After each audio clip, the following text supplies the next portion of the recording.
میری بہن کو اس بات کا بہت گلہ ہے کہ قرآن میں مردوں ہی کو کیوں زیادہ مخاطب کیا گیا جبکہ خواتین زیادہ نازک اور حساس طبیعت کی مالک ہوتی ہیں.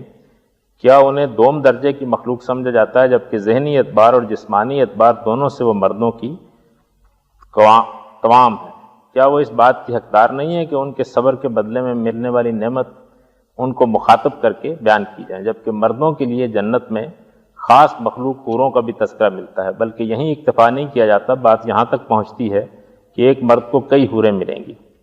پہلی بات تو یہ ہے کہ جو آخری بات ہے یہ بات قرآن میں کہیں بیان نہیں ہوئی، اس لیے اس کی تو پہلے ہی تصحیح کر لیجئے. جو بات آپ نے کہی ہے وہ یہ ہے کہ اصل میں یہ زبان کا اسلوب ہے. دنیا میں جو زبان ہے وہ اللہ تعالیٰ ایجاد نہیں کریں گے، دنیا میں جو زبان پہلے ہوگی اسی میں کلام اترے گا. دنیا کی زبانوں میں جو صیغے استعمال ہوتے ہیں مرد اور عورت دونوں کو خطاب کرنے کے لیے وہ ایک ہی ہوتے ہیں. اس وجہ سے قرآن مجید جب یہ صیغے استعمال کرتا ہے تو اس میں مرد عورتوں کے ساتھ شامل ہوتے ہیں، عورتیں مردوں کے ساتھ شامل ہوتی ہیں.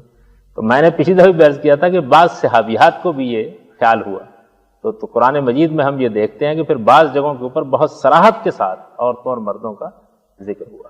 یہ بات بھی صحیح نہیں ہے کہ عورتوں کے لیے جنت کی نعمتیں، عورتوں کے لیے بھی اسی طرح قرآن میں جنت کی نعمتیں بیان ہوئی ہیں جیسے مردوں کے لیے ہوئی ہیں.